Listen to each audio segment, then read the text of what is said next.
Баршаңызға сәлем, сіздермен Жанарбай Мырзаева. Бүгін 7-ші сынып оқушылары үшін БЖБ 2 тапсырмаларын орындайтын боламыз. 4-ші тоқсанға арналған БЖБ тапсырмалары геологиялық химиялық қосылыстар бөлімі бойынша жиынтық бағалау тапсырмалары. Бірінші тапсырма: кен ұғымына анықтама беріңіз. Кен дегеніміз жер табиғат қабығындағы бір минералдан немесе минералдар агрегатынан тұратын пайдалы қазбалардың ерекше жекеленген табиғи жиынтығы. Осыны жазу керек. 2. Минералдар және олардан алынатын металдарды сәйкестендіруіміз керек. Сонымен бірінші мыстың алыну көзі бұл бізде малахит болып табылады. А2 болады. Келесі темір бізде пирит пен гематиттің құрамынан алынады. Натрий бізде галиттен алынады. Алюминий бізде бокситтен алынады.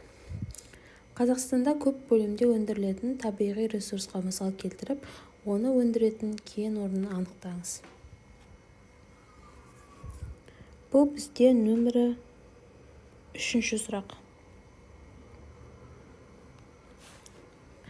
Бұл бізде бірінші мұнай. Атадық, енді кен орындары.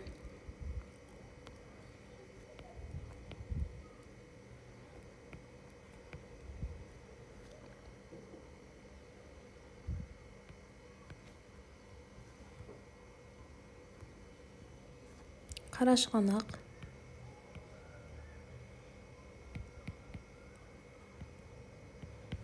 теңіз, қашаған, өзен, тағы басқа.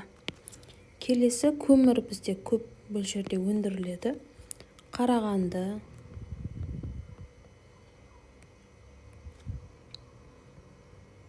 Екібастұз, Майкөбен.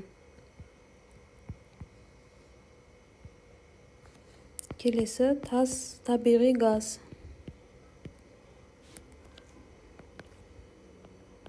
Қарашығанақ,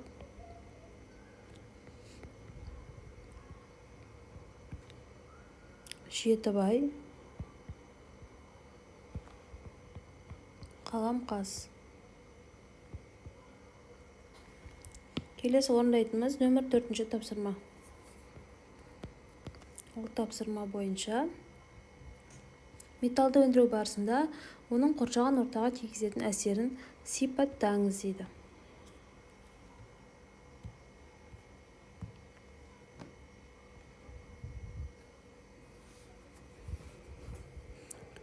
Ең бірінші атмосфераға зиян. Атмосфералық ауаға зиян десек болады.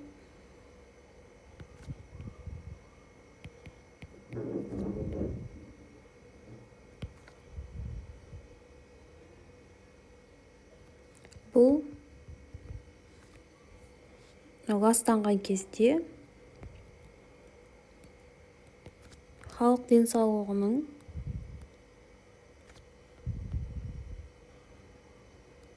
нашарлауына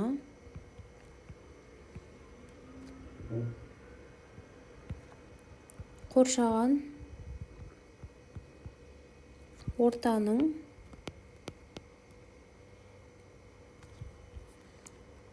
тозуына әкеледі.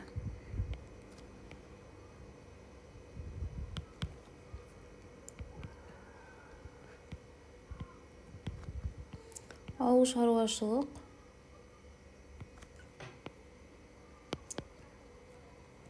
өнімдерінің өнімділігін төмендетеді.